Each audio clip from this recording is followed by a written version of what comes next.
Hello and welcome to another edition of the PHNX D-backs podcast right here on PHNX. My name is Derek Montilla, occasionally known as the mayor of sweeping. This guy over here, the vice mayor of sweeping, it's the one and only Thunderstick, Jesse Friedman.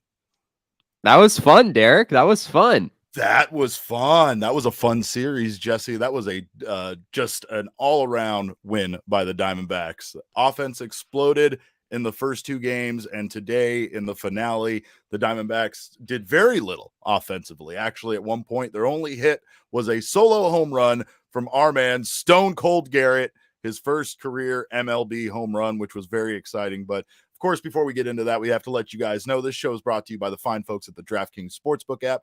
Download the DraftKings Sportsbook app and use our code of PHNX. You'll get yourself some coin. We'll get to that a little bit later. Of course, that's America's top-rated sportsbook app.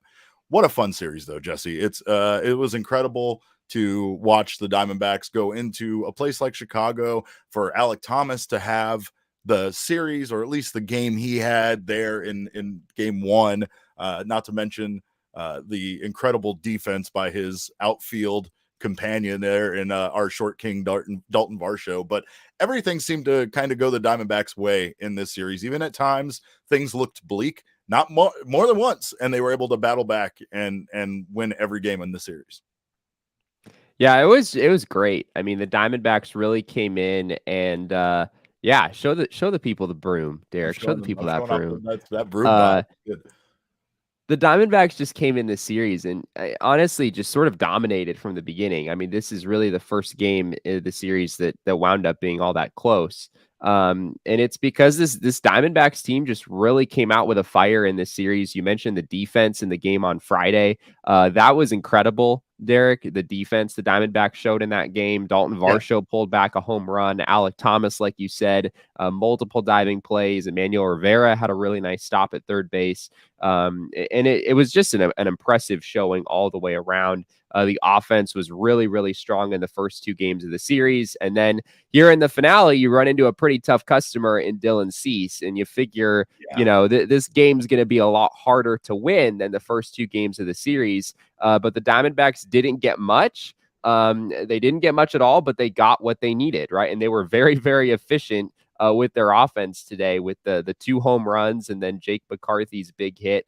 Those were the only hits the Diamondbacks had in this game, and they all contributed to scoring runs. So really all big crucial win hits. Today. Like you said, all critical hits. They all happened to score runs, and it was very minimal, but they were able to put enough on the board. Zach Davies, a great outing against Dylan Cease, to be honest. 5 2/3 and 2 earned runs don't look great at the end of the day, right? 6 innings. Not bad, though. 5 2/3, 2 runs from your number 3, number 4 starter. You'll take that. You'll absolutely take that. And how close he was to being, for it to be a 6-inning outing that he didn't allow any runs. I mean, he was that close to getting out of that inning. So, I mean, really just he continues to get better for this team. He's somebody that, even though I am skeptical that he'll be a part of this team after this season, I'm wanting more and more for the Diamondbacks to lock him in. And compared to his numbers last season, he came back from one of his worst career years to actually be a quality pitcher for the Diamondbacks in the starting rotation. I feel like we have to acknowledge Nicholas's comment. He said our offense almost ceased to exist today. I'll show myself the door for that one. Well said, Nicholas. Well said. We appreciate that sort of thing around here. Don't appreciate that. Don't give him that credit. Yeah. Yesterday's game, interesting game. They scored a whole lot of runs, and they did it without the home run ball, Jesse. It was the third time the D-backs have scored 10-plus runs in a road game without a homer for the first time since May 29th, 2007. It's wild. 15 years. Wild. I mean, not only that, that's a lot of time, but also to score 10-plus runs without a home run. The Diamondbacks, are really starting to put it together. Runners in scoring position, playing the small ball, if you want to call it that. But just, there was a time where it seemed like this team lived and died by the home run. Guys like, Christian Walker, for instance, lived and died by the home run. we are seeing a much more well-rounded offense now, especially with guys like Jake McCarthy and Dalton Varsho, Josh Rojas contributing. I mean, it's just coming from everywhere. Stone Garrett had his first career home run today. Like Sergio Alcantara had a key home run to tie this game up. So, I mean, the Diamondbacks have been getting it from everybody on the roster. Yeah, can we talk about Jake McCarthy a little bit here? I mean, the guy is hitting 291 on the season now. He has a 784 OPS. Jesse, do we want to talk about how you were ready in our private chat to just go ahead and build a statue of him out front and put him in the Hall of Fame and lock him up now? Yeah. No, Jake McCarthy. He is a first ballot Hall of Famer. There is no question at this point in my mind. No, I mean, I can't argue with that. He's been incredible. I mean, he's been absolutely incredible for this team. Yeah, and Brett Johnson says king of the series, baby. And we might as well just sort of go there at this point. Throw it up there. Yeah, king of the series. He's right. He is the king of the series. I mean, we're not going to hide it. Look at that batting average, 556 batting average, one very crucial RBI, which was surprising considering his 4-for-5 day. 3 runs scored in this series again, and he only played in 2 out of the 3 games. So that is impressive production from someone who didn't play in the entire series. Yeah, and he also had 2 stolen bases in the game yesterday. Yesterday, he had 4 hits in the game yesterday. It was a career high. He'd never had a 4-hit game in his major league career. And we tweeted out that Jake McCarthy is like running circles around the White Sox because that's what it felt like. I mean, he had 4 hits, all of them were singles, and he stole 2 bases, and he didn't get caught either time. And it was impressive. I mean, just to see what he has turned into for this Diamondbacks team. I know there's still a little bit of concern about whether this is sustainable for Jake McCarthy, like whether he is, like that, that third member of the future outfield trio. I know it's pretty jam packed there moving forward, but it's hard to argue with what he's shown this season. He currently leads MLB with 8 stolen bases in the month of August. So in the month of August, he leads with stolen bases. Entering today's game, he was hitting 396 dating back to August 9th. The 3rd best average in the majors over that span. So he has just been an incredible, and that's the reason why like batting average for a season kind of sucks because, you really can look at small samples, or you can look at what a guy's been doing recently, and it can just tell a completely different story than, for instance, what their batting average has been over the entire season. I think Christian Walker is probably a case for that after the All-Star break, with a much better batting average that he had pre-All-Star break. But Jake McCarthy, I mean, again, you talk about a guy that came in last season when the Diamondbacks finally gave up on the Ketel Marte center field experiment late in the season and was just kind of a name not a lot of people knew, who happened to just provide some of the best defense that we had in the outfield, that at that point all season long, it seemed like. So he quietly made an impressive debut, and he still continues to quietly be a very productive, very, very gifted, very athletic part of this team. Yeah, I think athletic is a great word for it. It's sort of like Jake McCarthy is like he embodies what this new wave of Diamondbacks young talent really looks like, right? Like he's fun to watch, he's fast, he's athletic, he's a good defender. That's what this new wave of young talent is. I mean, it's Dalton Varsho, running like crazy against the wall to get balls that most right fielders wouldn't even have a shot at getting to. It's Alec Thomas making these diving plays. It's crazy what Jake McCarthy has done, and a larger scale, like what this Diamondbacks new young core is starting to look like here. Do we have a problem? Yeah, I have a problem. Throw that back up there. CHGO's post-series headline is Dylan Cease and the White Sox get swept by the lowly D-backs. Oh, all right. Man. Well, let's get into it, shall we? Let's get into it because, yes, the White Sox are actually in a divisional race. So what I will say is the mighty Diamondbacks came in and crushed the White Sox postseason hopes by just sweeping them unexpectedly and causing this team to now be, I think, six games back in their division. But that's how close they were, right? This 3-game sweep means so much to the White Sox, right? Yeah. Like we are what, 40 games back in the division? I know the Padres are like 20 games back and they're in Not second 40, place. 20, 29, 29 We're games back. 29. Right, exactly. Yeah. So the rest of the NL West is wildly like actually competitive, right? Like when you look at from the Padres down, we're all relatively close. But then you have the Dodgers who have a 20 game lead on the second place, team and are just an unstoppable juggernaut, especially here in the second half. I mean, I think they were 41-9 in their last 50 games. So we don't even know what it is to compete for the division at this point. And I am so glad that we could help your turmoil in the AL Central. So cry all you want, but the Diamondbacks are not a lowly team, my friends. Here's one thing I'll say. Mark Melancon, once again, let's talk about the negative. Still ineffective. That was Still rough. throwing an Yeah, that was 89 bad. mile an hour cutter right down the pipe. As a matter of fact, holy shit. Ian Kennedy today getting a strikeout on his 94 mile an hour fastball just down the middle of the plate was something that made my heart almost stop beating. But he got away with it. Melanson didn't, and so like when I was taking a look at Melanson's numbers, realistically, when you look at this team, when you look at their record right now, Jesse, this team is 59-67 after today's win, right? Yeah. Mark Melancon alone has 10 losses. If Mark Melancon wasn't that, the team right now, like just taking his 10 losses out, would be one game over 500. I know that's not something you can just easily say because those games were losses for other reasons, and Melancon didn't necessarily, completely blow it. But 10 losses from a guy that the Diamondbacks picked up as a crucial part of their bullpen to solidify the back end, it just shows the difference of this team, how good they really are and how close they are to being competitive if they didn't have one of the worst bullpens in baseball. And in this series, Yeah. the bullpen deserves all the credit. They were very good in this series. Kevin Ginkel has been incredible. Some of these guys have really turned it on lately and become consistent and reliable for this team. Even Ian Kennedy, as exciting as it is when you get in there, Ian Kennedy has been doing work. The Nerf beard is doing work. So you can't hate, even though sometimes he doesn't have like I just sit there and cringe the entire time watching Ian Kennedy pitch. But he's so crafty. And like today, the last at bat, oh my God, the way he just worked the one part of the strike zone that was not in the strike zone that the umpire was giving him was he masterful. took advantage.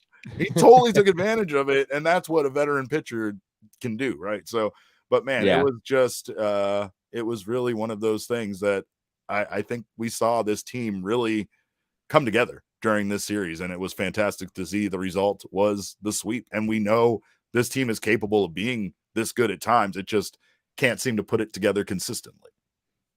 I have to talk about the White Sox thing real quick. Please What CHGO said. Honestly, Derek, and I was literally thinking about this yesterday. I wasn't necessarily planning on talking about this today, but I feel like we have to now that CHGO has referred to the Diamondbacks as being lowly. I am quite confident that if the Chicago White Sox were in the NL West, they would have a worse record than the Diamondbacks. Speak on it, Jesse. They would have a worse record. Right. There's honestly not really a question in my mind. Jesse Friedman. There's not even a question in my mind, really, because so the White Sox are 63-65. But you have to keep in mind that the White Sox this season will play 38 games against the Royals and the Tigers, who are probably two of the three worst teams in baseball.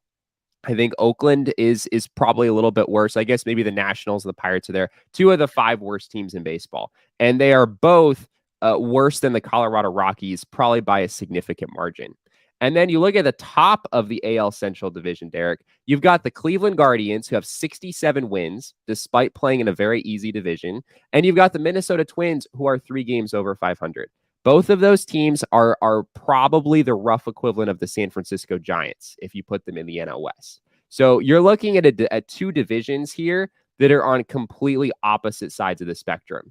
And the White Sox are still 63-65. Their record is still only 4 games better than the Diamondbacks, despite all of that. So I don't know where exactly CHGO is coming from with this. I think it is complete nonsense.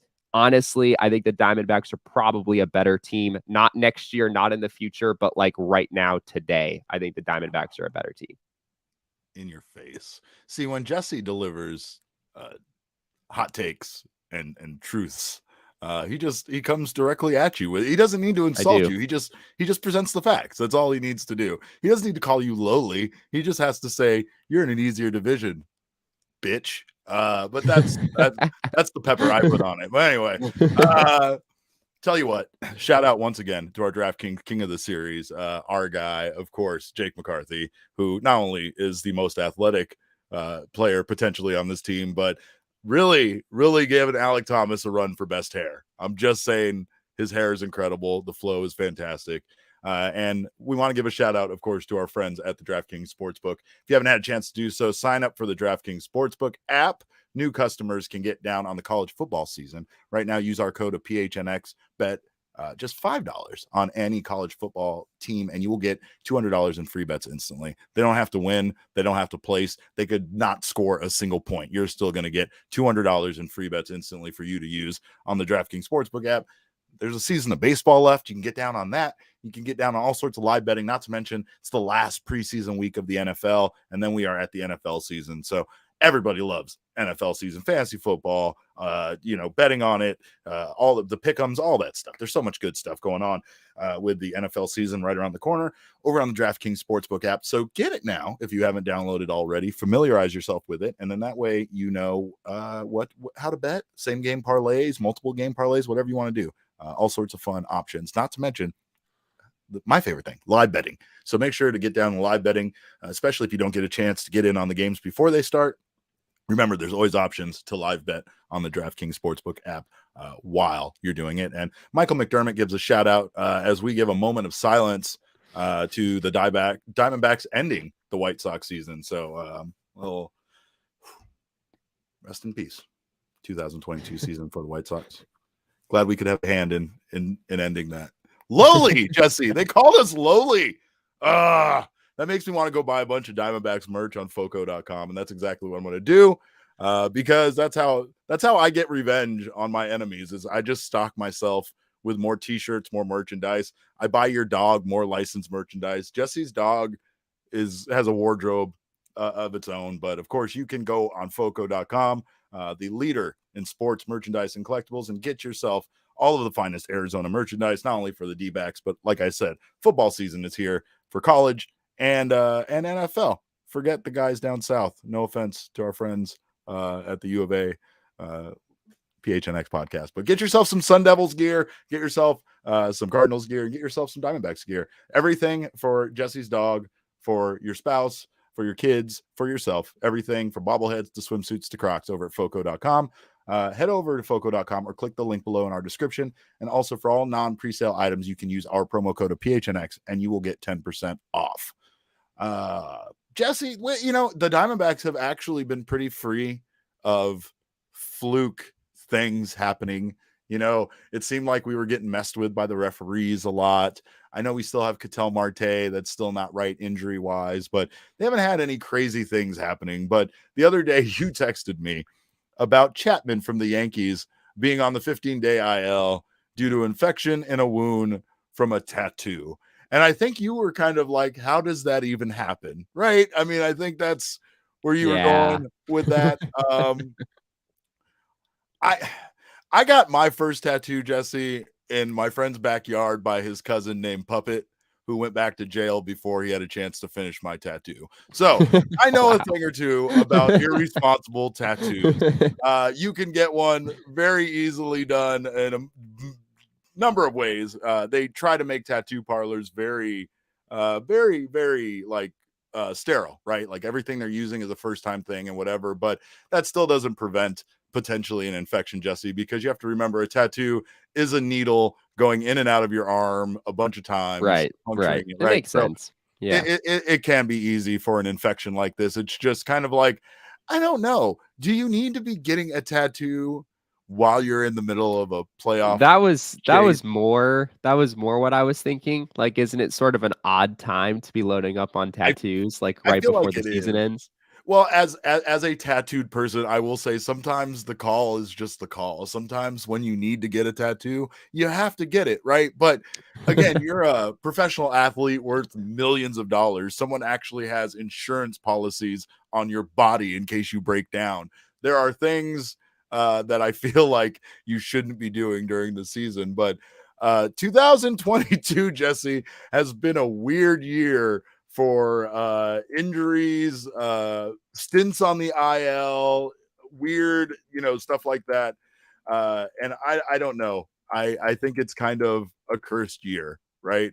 I don't know It if may you be. remember. Jonathan Villar was working out earlier this season with with an exercise band, and Yeah. or like what was it? Yeah, an exercise band, and it snapped, hitting him in the mouth, causing him to go on the IL to have like dental surgery, right? Yeah, he Yeah. suffered damage to his teeth and gums, lost a bottom tooth, and underwent an 8-hour Oh dental my procedure. If you're god. spending 8 hours at the dentist in one day, Yeah. you really Yeah. swung and missed in life. Yeah. It's like getting a gigantic tattoo. If you're spending 8 hours in the chair, that thing better be an entire sleeve. But I imagine it is. Max Scherzer got bit by his dog while he was on the IL. I don't know if that counts as a weird IL injury, but I feel like it should, right? My favorite, though, obviously, if we want to talk about spying on our exes, Jesse, Archie Bradley suffering a right elbow fracture after he fell over the dugout railing on his way to a fight against the Seattle Mariners. And we remember that fight. None of this stuff helps, Derek, because there's a contingent of sports fans who believe that like people who play baseball are like just like a kind of a step lower than people who play football or basketball in terms of like their ability to overcome injuries and like avoid injuries. Like they Yeah, view baseball players as being very frail relative to frail, people who play fragile. other Yes, sports. yes, Fragile. Yeah, maybe yeah. fragile is the right word.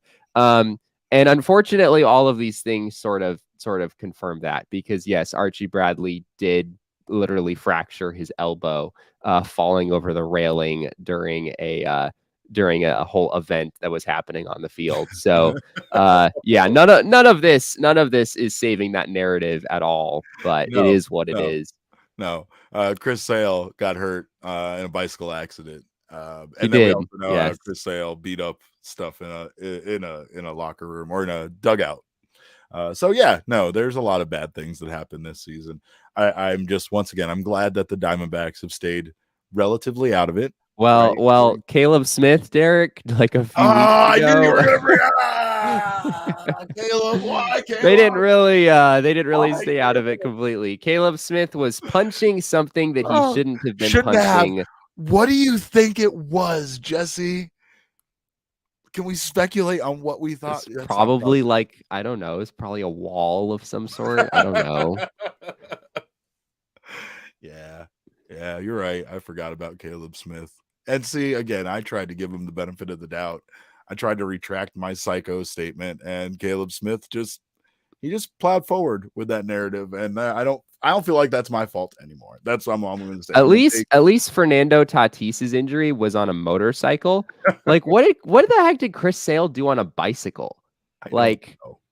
when Hey, you are a grown man like in his 30s, you shouldn't be hurting yourself on bicycles anymore. you're I right. don't see how that's possible. I don't ride a bike, but I run around my neighborhood. That's how my primary source of exercise. And I will just say that like there are dangers to be had that I never thought. Like I never thought people, would see you like running in kind of like there's a part that's hard to run through, so I kind of run in the bike lane and I see cars just veer right at me in the bike lane. They just drive in the bike lane, That's fair. That's stuff like fair. that, like, or they don't watch when they pull out of a like a mini mall or something like that. Like they're not looking both directions at people coming down the sidewalk and stuff. But I'm not making any excuses for Chris Sale. I refuse to do that, and I feel like I've already made too many. But Jesse, the one thing that was most exciting, I think, about this series with the White Sox was the young guys doing their thing. For the Diamondbacks, just the entire time, the athleticism that they displayed. We talked about Jake McCarthy, but obviously we also had Alec Thomas making incredible web gems in center field. We had Dalton Varsho running all over the place, just saving home runs potentially from going over the wall, and just it was an incredible weekend to see the young guys really just flourish. You wrote a piece recently for GoPHNX.com about how important it is to kind of early to extend these guys early on in their career, and how important that is to the future of the Arizona Diamondbacks.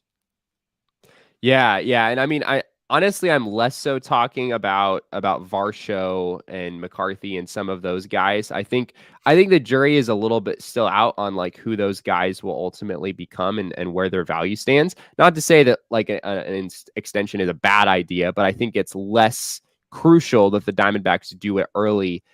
As it is with some of the guys that I wrote about in the piece. And the main guys I'm thinking of are guys like Corbin Carroll, guys like Jordan Lawler, who are getting pretty close to the big leagues at this point.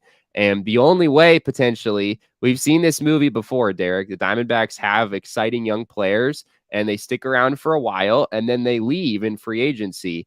And the only way to get ahead of that and avoid it is to extend these guys like now, like really early, like uncomfortably early.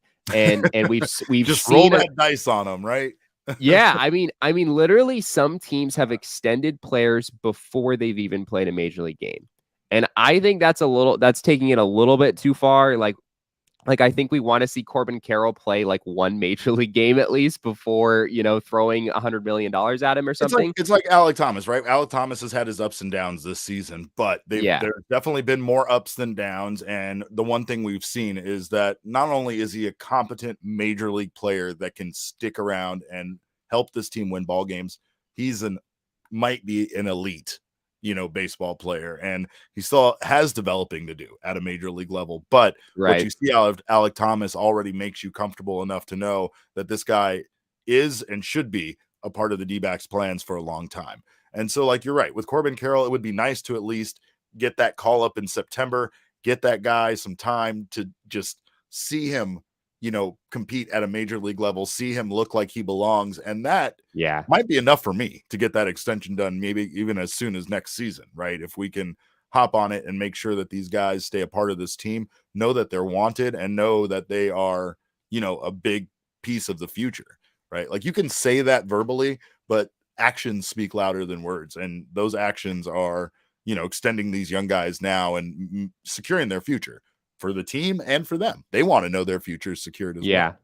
Right, right. Yeah, Brian O'Connor said in the chat the White Sox did that with Eloy Jimenez and Luis Robert, which those are two prime examples of guys Exactly. who are extended before they even played a major league game, which maybe the Diamondbacks don't want to go quite that far. But yeah, with Corbin Carroll, with Jordan Lawler, I think the Diamondbacks need to be pretty comfortable going off of, maybe like 3 or 4 months in the big leagues. Hopefully those guys look pretty good.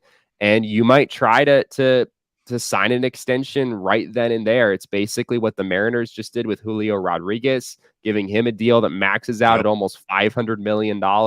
Yeah. And then But we it's also saw it with heavily incentive based, right? So it's like he has to continue to yes, perform well, and there's lots of outs for the case that if he doesn't, there's ways for the Mariners to not extend him for that long of a period. However, that's kind of the way these contracts should be. Like, there should be yeah, some security for these guys. There should be a lot of money thrown their way when there's talented as Julio. But at the same time, it is a lot to mortgage your future on one player when you really don't know how good they're going to be. That is a tale that the Diamondbacks know entirely too well with Yasmani Tomas and this team's, well, they kind of didn't trigger. extend Tomas. They just Well, yeah, gave him no, the no, no. I'm stupid sorry. Yeah, yeah, contract to begin you're with, right. right? Yeah, right. That was just dumb right out of the gate. That's It what I was mean. just dumb out Yeah, of the gate. extending and signing him, two completely different things for sure. But definitely check out Jesse's piece on gophnx.com. I think, is that one unlocked for non-members as well?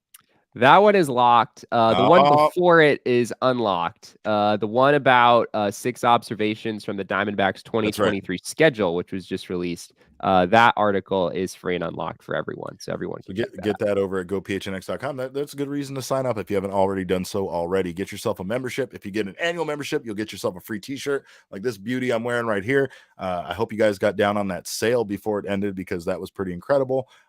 And also, if you don't want the annual membership, you can get yourself a month-to-month membership. You'll get your first month for just 50 cents. Regardless of your membership status, you will get access to Jesse's wonderful articles, as well as Craig Morgan, Gerald, everybody else here, and access to our members only Discord, which is an incredible place to be an Arizona Diamondbacks fan, as well as all the other fandoms here in the Valley. And you get access to our members-only discounts over at the PHNX Locker. So make sure to sign up for a membership and join us. Be part of the family. Speaking of the White Sox and their bitterness, let's take a look at the only division that matters for us right now, and that's the AllCity division, which the Diamondbacks still continue to roll over the other AllCity teams with that 11-7 record now that they have, 59-67. They helped the White Sox just close the gap a little bit between those two teams. And I don't know, Jesse. I don't know. I think the Diamondbacks could make a run at this division before the season is over. What are your thoughts? I mean, I'm the one who is just, on the soapbox talking about how the Diamondbacks are a better team than the White Sox to begin with. And I think I said they're 4 games apart. They're actually 3 games apart. I miscalculated. So the Diamondbacks they're coming for those White Sox, Derek, and I think they might get there. Hey, and apologies to our friends at the Rockies who did win today. I neither the Cubs nor the Rockies, I think, records were updated because their games were still going on when I did all that. But Rockies definitely had a big win today against Max Scherzer, his hand, which is now healed from his dog biting it, and the Mets, where they won 1-0 against Max Scherzer, which is not an easy thing to do. But the D-backs actually only have 5 home series left, Jesse, on the schedule, which doesn't seem very much. It starts to hurt my heart. They wrap up on the road. I think their final 2 series are on the road.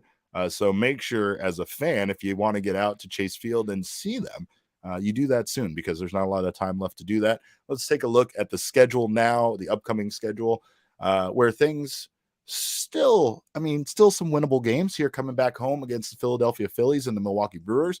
So here's 2 of those 5 series right here. And then after that, just a steady diet of the NL West, pretty much. But these are some teams that the Diamondbacks haven't really had a chance to see much. And again, the Phillies, I think, were struggling today. So maybe the Diamondbacks can continue to roll after this 3-game sweep of the White Sox. Yeah, unfortunately, this guy named Bryce Harper just got brought back to the Phillies. He just finished up his rehab assignment and is back in the majors. So poor timing on that front, Derek. He's been out for a while, but the Diamondbacks will catch him in this series. Yeah, there we go. Bang the chair, Derek. Bang the chair. All right. I did. Yeah, of course. It seems to always be the case, right? Guys always return. Diamondbacks catch, teams right when they traded for mega all-star. But again, right now at this point, I don't know. It seems like the rest of this month is, winnable games. Then we go into September, and the Diamondbacks really just have a chance to kind of disrupt the NL West a bit. And I don't know, put up a good fight against the Dodgers, see where they're at, see if they can, get any closer to competing with this team that, to be honest, really has dominated them all season long. Diamondbacks just really haven't been in many of these games against the Dodgers. Yeah, I mean, I know earlier in the year, Derek, we were talking about how the Diamondbacks have played actually pretty well against good teams and sometimes not as well against bad teams. There was a little bit of, they didn't always depend on the competition. But looking at the numbers now, it really has heavily depended on who they're playing. As of this moment, the Diamondbacks are 16-37 against teams that are greater than 500, which would make them, doing some quick math here, 43-30 against teams that are 500 or below. So they've been very good against the teams that they should beat. They are better than, the Reds and the Pirates and the Rockies and the Nationals. And they're clearly better than those teams now. But what they haven't really done consistently is really compete and show that they belong against some of the more established, better teams around the league. We saw this last weekend against the Cardinals when the Diamondbacks got swept in ugly fashion too, right? That was a brutal series for the Diamondbacks. It sort of looked like they didn't even really belong playing a team like the St. Louis Cardinals. So there's something to be said, even if they don't win a majority of those games against good teams down the stretch, there's something to be said for just proving that they belong in those games, proving that they can at least show, establish some dignity for themselves, when playing those kinds of teams. And that's something I'm going to be watching the rest of the year. Bees says we will be the best mid team that we can be. Hell yeah. The Diamondbacks go 500 the rest of the way, which is what our friend Michael he suggested. At this point, you can get 36 games left for the Diamondbacks, go over 500 the rest of the way. 18-18 gets you to 77-85. That's a pretty darn good season right there. I think that is a pretty darn good season after only winning 52 games last season. A 25-game improvement seems like a pretty substantial improvement from one season to the next. And, honestly, it's not really saying, okay, they're going to keep trending in this way. But yes, they are 2025 World Series champions based on this, right? 25 games this season, 25 more next season, 25 games in 2024, Jesse. 2025. Oh my God, they're almost undefeated. The math checks out. I'm telling you. Madison Bumgarner on the bump for the Diamondbacks here to lead off the series against the Phillies. Honestly, I'm not attacking Mad Bum. They skipped his turn in the rotation one time, didn't they? They did, yeah. While you were away, they decided to. I was away. They didn't want him to pitch while you were gone, Derek. So Yeah. Torey made sure that he waited until you were back in town to have Mad Bum pitch again. Yeah. Oh, I got a story to tell about that here in a moment, but yeah, that's not exactly the way we want to start it out. But I think Madison Bumgarner, oddly enough, has some things to work out. I think that the change to where he's pitching from on the bump hasn't really been beneficial for him. So I wouldn't be surprised to maybe see him go back, or maybe taking that time off to really work through whatever issues there are there. We've seen a higher strikeout rate. We've seen him be more effective with that, but unfortunately it hasn't translated over to less earned runs. And that's the key here, is keeping runs off the board. Yeah. Yeah. And he talked the other day about how his goal right now is figuring out not as much like how to get guys to 2 strikes. He's been pretty good at that, but just like, where do you go from there? How do you get the swing and miss? Mad Bum has a pretty bizarre arsenal, honestly. Like it's pretty strange. He really relies on his cutter heavily. He throws 4-seam fastballs, but not super often. And then he has a curveball that sometimes is a swing and miss pitch for him, but sometimes is more of just like a get me over type of a curveball. And so maybe that's the pitch that really needs to take a step forward, and in order for him to start, being able to finish guys a little bit more efficiently. But yeah, he gets to start on Monday. So we'll see if some of the things he's been working on, if he's able to put those into action. Well, I will tell you this, win or lose, I'll have plenty of OGs on hand to go whichever way we need to go. And of course, you always do, Derek. You always do. Stock up now, right? Stock up before every series start. You never know how things are going to go. This is a celebratory one, right? Pop some sativas. Let's keep the party going. And obviously, our friends at OGs are the place to get those. So go get your friends. Go get yourself some OGs. Get some for your friends too. As long as you guys are all over 21, everybody enjoy responsibly. But they have a wonderful variety of flavors, wonderful variety of strains, doses, everything you need over at Arizona's top selling gummy edible. Check out OGs online at ogsbrands.com or on Instagram at ogsbrands. You can also find their products at your local dispensary. And again, if you can't find it there, there's apps. Get down on the apps if you need to find your dispensary near you. Also, we have some free stuff for you. Maybe one lucky winner is going to win some free stuff from our friends at OGs in the Flavoring Life sweepstakes. Look at that guy. Open shirt Derek for closer. Get yourself over to our website at gophnx.com and enter our Flavoring Life sweepstakes with our friends from OGs. One lucky winner will receive 3 bags of OGs, including my favorite, the orange creamsicle, as well as some tropical flavors, an OGs hat, a PHNX shirt of your choice, and a PHNX annual membership. Again, sign up at gophnx.com or click the link in our show notes below. And also, Jesse and we're getting together. I haven't seen this guy in person in way too long. Our office is coming together, guys. It's beautiful. It's gorgeous.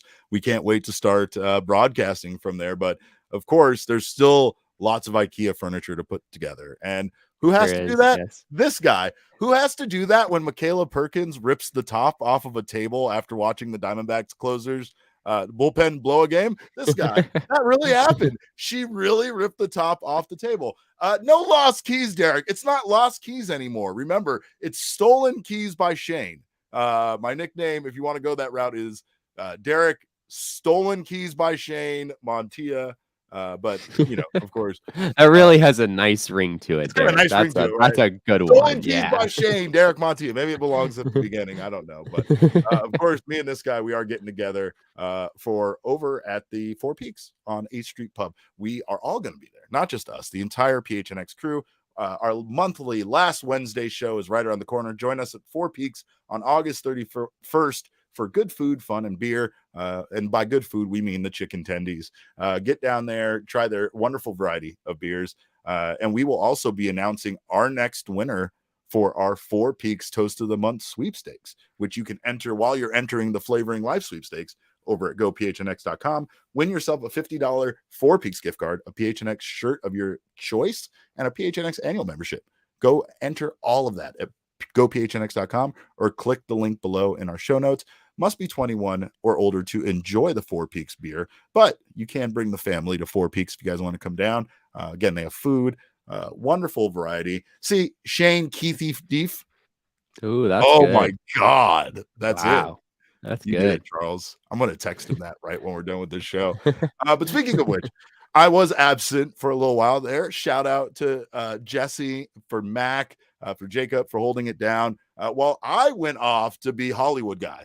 And I say that because it was an achievement that had nothing to do with me in any way. I really want to give a shout out to our friend of the show, Mega Ran, who has his first song in a feature film. That's right. We went out to see the premiere of Clerks 3 because Mega Ran's song Tractor Beam is actually featured in the movie. And Jesse, when I say featured, I mean the whole damn song. Me and this guy were geeking out in the theater while that song was playing because, man, what a cool moment for him, our guy, the creator of our Mailbag Monday song, and just all around swell person. Couldn't happen to a better guy. But yes, I did get to meet Rosario Dawson. Yes, I'm friends with Rosario Dawson now. Yes, we text each other all the time. Like, we're besties. She's texting me right now. She's watching. Shout out to Rosario Dawson in the live chat in the comments. I know she's a little embarrassed to, kind of comment and such, but yeah, I was having a good time out there. And again, thanks to Mega Ran for inviting me to that, because this guy would never be invited to anything like that, Jesse. Not on my own. Yeah, there's no way. I have to be riding on someone else's coattails without a doubt.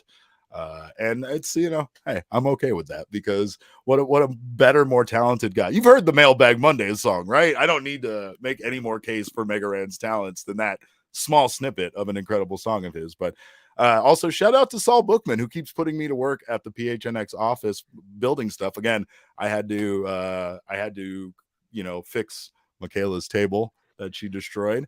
I need the bullpen to not blow any more games. Not at least not when Mac is in the office. I need them to secure wins and just be a little bit more consistent. Because again, there's only so much I can do to repair furniture, Jesse, and the office is very new. It's very exciting. We're going to be bringing you shows from there, I think, next week. We had some small delays, but we will be in there very soon. And again, Jesse and I will be at Four Peaks. Have you, Mac? Chris says Mac is not at fault. Jesse, do you want to field that one? I mean, I wasn't there for this incident that you're talking about, so I can't really speak on this, but my natural inclination that it probably is Mac's fault, but I don't have any firm evidence, so I don't want to speculate. That's right. At least Mac didn't destroy the new More furniture. And that's right. She didn't. Oh, yeah. Because I don't do that. Because our friends at More Furniture have made our office beautiful. It's incredible. The furniture, the new studio, the whole 9 yards, man. Again, we're very proud of the space. We are very proud of the work we've done in year one, but we are so excited about the work that we are doing in year two. We've only just begun. And again, I think a big part of our excitement is the new studio, which has been fully furnished by our friends at More Furniture. And if you are in need of furniture, make sure to check out Moore's Labor Day sale over at morefurniture.com. Best time to get your stuff, without a doubt. Always around sale time. And of course, Labor Day, big time to get your furniture. So get ready for football season. You need yourself to be hooked up, ready. You got to have the TV and you got to have the couches. we got leather recliners to watch football, and I'm not bragging. I'm just giving you a preview. That's all I'm saying. But you could get that all hooked up over at morefurniture.com. And of course, we thank you guys so much for joining us, for being here in the chat. We hope to see some of you guys out at Four Peaks at the Aries Street Pub. If you don't get a chance to join us out there, make sure to grab some Four Peaks. Join us live while we do our shows. We'll all be broadcasting out there. Our particular show is actually going to be doing a pre-game show, I guess you could say, at 1 o'clock at our normal time. And then that night, we are actually going to be doing our post-series wrap-up after that game. So make sure to stay tuned all day for us. Just if you like us, if you want to do that for us, we appreciate it. Of course, you can follow us on Twitter.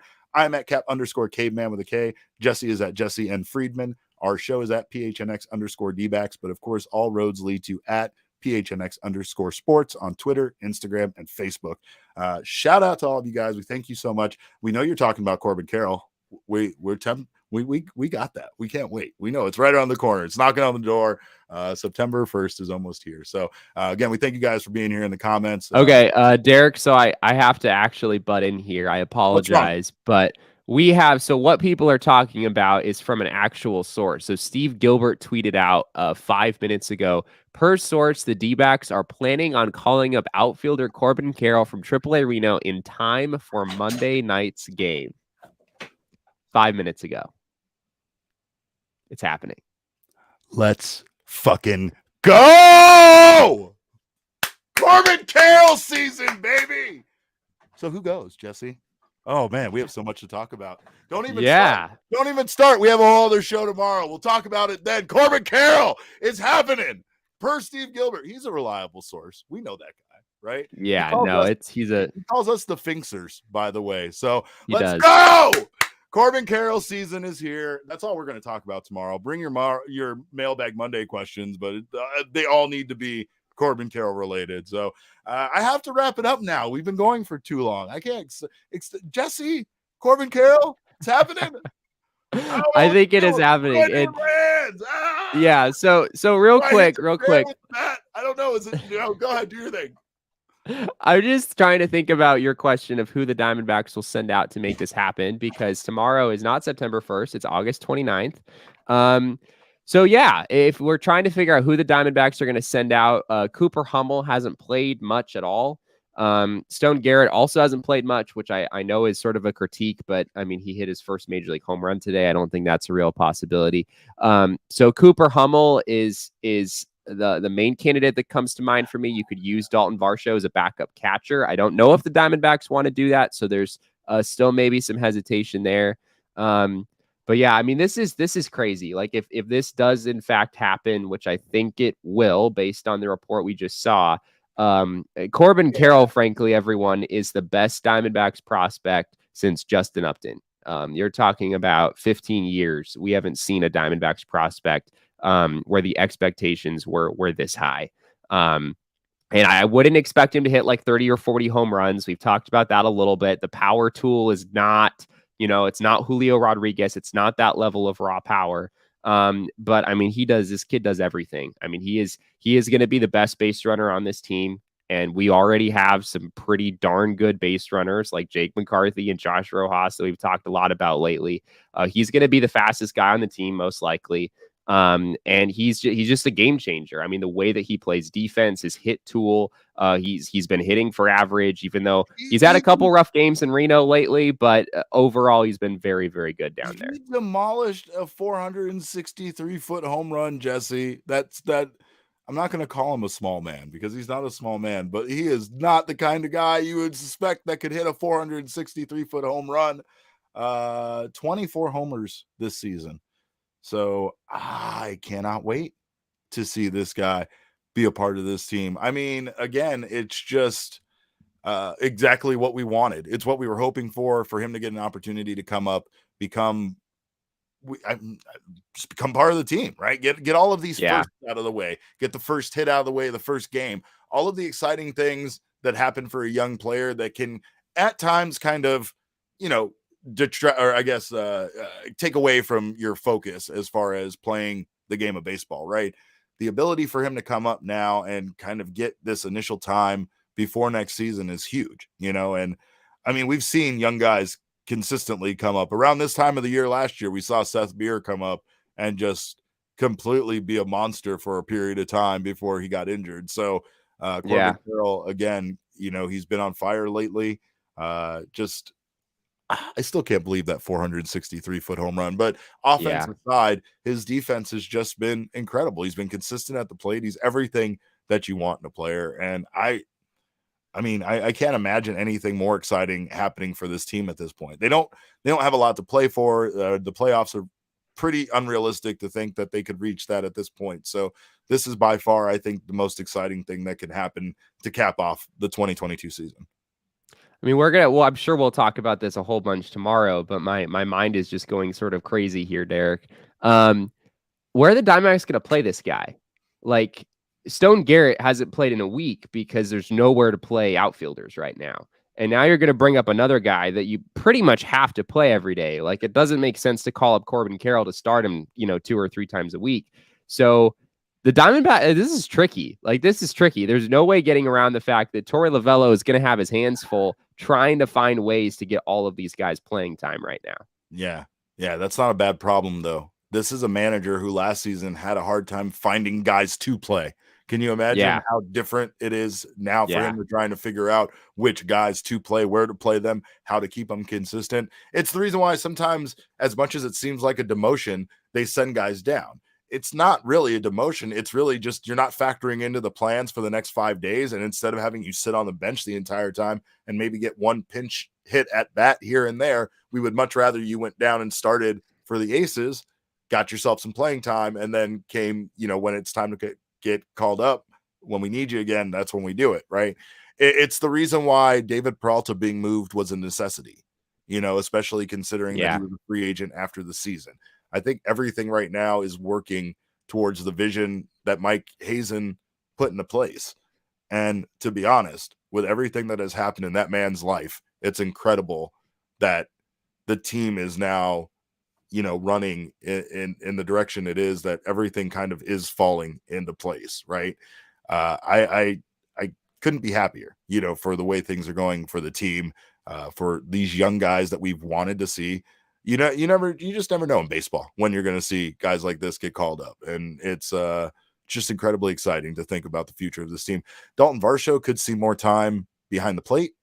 We could see that become, just. I think if the move is to send Cooper Hummel down, then Dalton Varsho is officially your backup catcher at that point. So he's gonna. But I mean, Carson Kelly's been playing a lot lately. Like, we've hardly even seen Cooper Hummel because Carson Kelly's been playing basically every day. So that doesn't necessarily mean you're going to see Varsho catching a whole lot, but it's just a place to play him. It is a place to play him, which they kind of need, right? I mean, if you're gonna bring up Corbin Carroll, you could use another spot to shuffle these guys around and find ways to get everyone everyday playing time.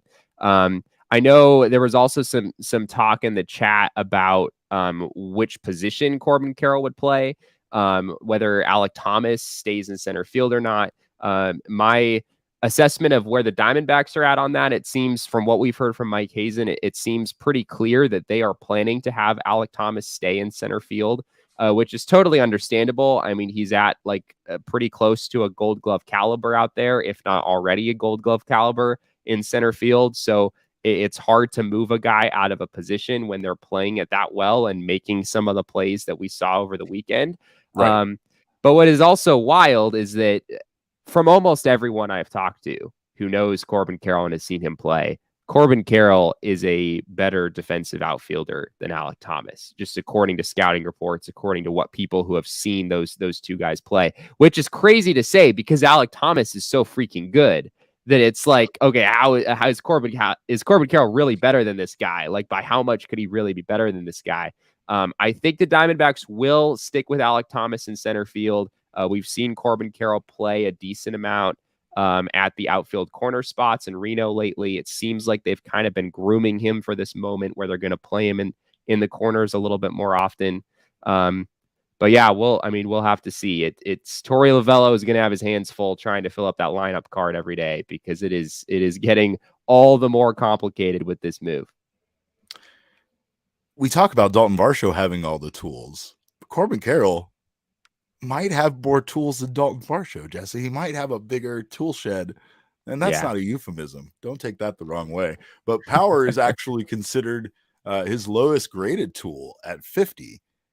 And we're talking about a man that just hit a home run ball 463 feet, that hasn't Yeah. played in the major leagues and have a chance to really work with a major league level strength and conditioning coach who is still so young that he hasn't even really grown into his full size adult man body at this point, right? I mean, Yeah. He this guy still is kind of just, looks like a high school kid. I'm I not mean, going to he's, lie. He still right. does. Like I talked about it earlier in the season about Alec Thomas and kind of the change he made from the pictures I saw of him as a prospect versus when I saw him in the minor league camp this offseason. He just looked like a different guy. And that's the guy you see right now every day on the field for the Diamondbacks, who very much looks like a major league ball player, right? And Corbin Carroll, like you said, still very much, I can't wait to see him on the field because he is still very much going to look like a college kid out there playing. I He feel like is.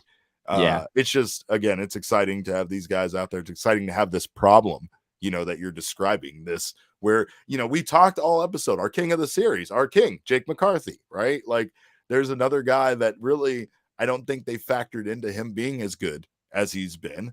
I think that's the reason why the outfield kind of got loaded up with young talent. And it's not a terrible thing that guys like him and Stone Garrett were added to the mix just to make things, even more complicated with the huge influx of talent that they have, right? It's exciting. By the way, he has a 624 slugging percentage. And his power is lowest graded tool at 50. I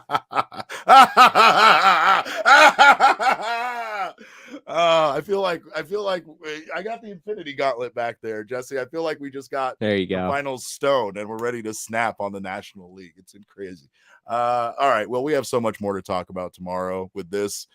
Shout out to Steve Gilbert for breaking that news. The Finksers love you, sir. Of course, we love you all. Thank you so much again for joining us. On behalf of Jesse and myself, we appreciate your time. We appreciate the breaking news, and we appreciate Corbin Carroll. Remember, kids, baseball is fun, but it's so much more fun when you call up your top prospect, baby.